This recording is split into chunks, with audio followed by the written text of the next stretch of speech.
बहुत समय पहले असुर महिषासुर ने देवताओं को हराकर तीनों लोकों पर अधिकार कर लिया। धरती पर उसके अत्याचार से लोग भयभीत थे, मंदिर खाली पड़े थे और हर ओर अंधकार छाया था। कोई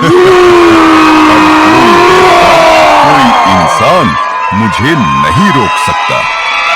मैंने स्वर्ग को जीत लिया, धरती को रौंद डाला और पाताल पर भी मेरा राज है।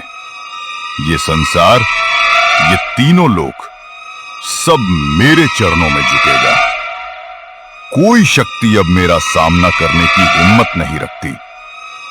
जो भी मेरे विरुद्ध खड़ा होगा उसका यही अंजाम होगा, विनाश। जब अधर्म अपनी चरम सीमा पर पहुंचता है, तभी धर्म की रक्षा के लिए दिव्य शक्ति प्रकट होती है।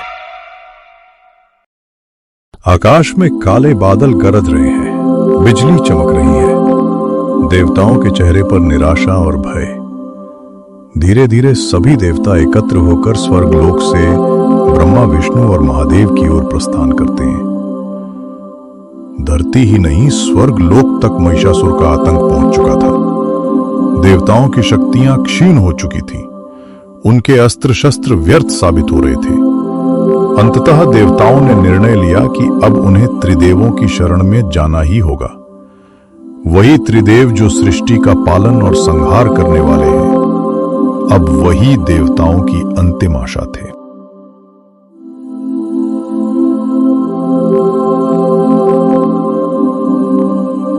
देवता जो सदा से तीनों लोकों की रक्षा करते आए थे, आज स्वयं असहाय होकर त्रिदेव के पास पहुंचे। महिषासुर के आतंक ने न केवल स्वर्गलोक बल्कि पृथ्वी और पाताल लोक तक में भय फैला दिया था। देवताओं की शक्तियां कमजोर पड़ चुकी थीं और अब एकमात्र आशा ब्रह्मा, विष्णु और महादेव ही थे। प्रभु, महिषासुर का अत्याचार बढ़ता ही जा रहा है। स्वर्गलोक हमसे छिन गया है। मनुष्य और देवता भय से कांप रहे हैं। यदि जल्दी कोई उपाय न हुआ तो तीनों लोक नष्ट हो जाएंगे। वह असुर सेना लेकर दिन रात आक्रमण करता है। समुद्र, आकाश, धरती, कहीं भी अब शांति नहीं बची। हमारी सारी शक्तियां व्यर्थ हो गईं प्रभु। उसका बल इतना है कि हमारे अस्त्र शस्त्र भी उसके सामने कमजोर पड़ जाते हैं। देवताओं की बातें सुनकर त्रिदेव भी गहन चिंतन में डूब गए। वातावरण में गहरी चुप्पी छा गई, मानो पूरा ब्रह्मांड आने वाले निर्णय की प्रतीक्षा कर रहा हो। महिषासुर ने तप करके वरदान लिया है, कोई पुरुष, कोई देवता उसे नहीं मार सकता। इसीलिए उसकी शक्ति असीम हो गई है। तो फिर केवल एक ही उपाय शेष है, ऐसी शक्ति की उत्पत्ति जो देव भी ना हो, नर भी ना हो, जिसे महिषासुर कभी पराजित न कर सके। हाँ, अब समय आ गया है शक्ति की रचना का। मात्र शक्ति ही इस अन्याय का अंत करेगी। और इस प्रकार त्रिदेव ने अपने तेज को एकत्रित करने का निश्चय किया। उस दिव्य ऊर्जा से जन्म लेगी अद्भुत, अजय और प्रचंड शक्ति, मां दुर्गा। देवताओं ने अपनी समस्त शक्तियां एकत्रित की। उनकी ऊर्जा से आकाश में अद्भुत ज्योति प्रकट हुई। उस ज्योति से जन्म हुआ आदिशक्ति मां दुर्गा का, जिनकी तेजस्विता से तीनों लोक आलोकित हो उठे। हे जगत जननी, आप ही वो शक्ति हैं जो सृष्टि का पालन करती है। असुर महिषासुर ने हमें पराजित किया है, परंतु हमें विश्वास है कि केवल आप ही इस अधर्म का अंत कर सकती हैं। मां, महिषासुर के आतंक से तीनों लोक पीड़ित हैं। देव, दानव, मानव सभी भयभीत हैं। हमारी शक्ति क्षीण हो चुकी है।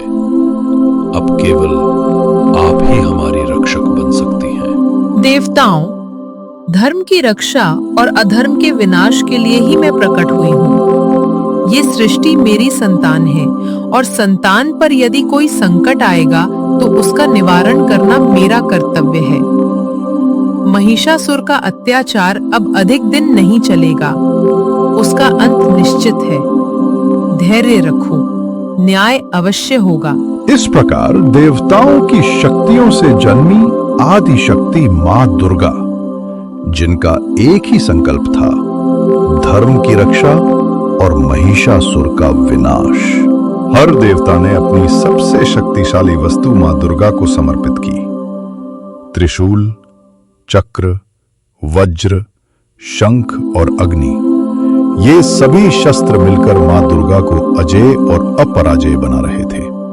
अब मां दुर्गा तैयार थी महिषासुर के आतंक का अंत करने के लिए।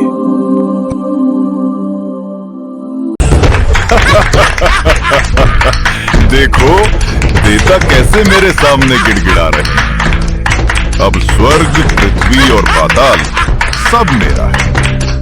मेरे आदेश के बिना पत्ता भी नहीं हिल सकता। देवताओं के मंदिर अब वीरान पड़े हैं और उनके भक्त भी अब मेरा नाम जपते हैं।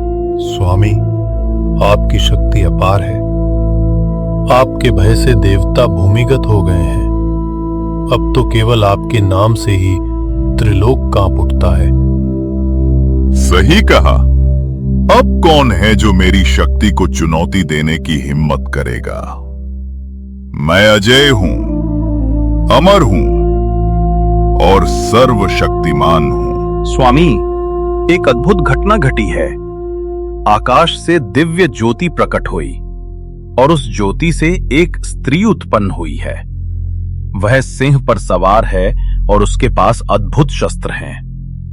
उसकी आभा इतनी तेज है कि हमारी सेना उसे देखकर कांप उठी। स्त्री?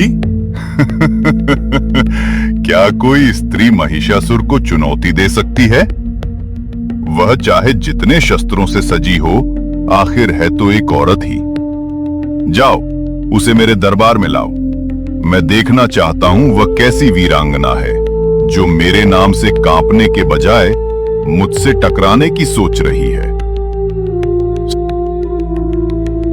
युद्ध का वो क्षण आ चुका था जब पहली बार आज दिशक्ति मां दुर्गा ने रणभूमि में कदम रखा। उनकी आंखों में दिव्य ज्वाला थी और मुखमंडल पर अद्भुत तेज। असुरों की सेना गरजते हुए आगे बढ़ी, परंतु मां के क्रोध के सामने उनका सामर्थ्य तिन के समान था। धनुष के बाणों से मां ने असंख्य दैत्यों को भेद डाला। त्रिशूल की एक ही चोट से दानवों का अंत हो गया। उनकी हर गर्जना से रणभूमि कांप उठी और दुष्टों का साहस टूटने लगा। हे दुष्टों, तुम्हारा अहंकार ही तुम्हारा विनाश है। निर्दोषों पर अत्याचार करने वाले कभी विजय प्राप्त नहीं कर सकते।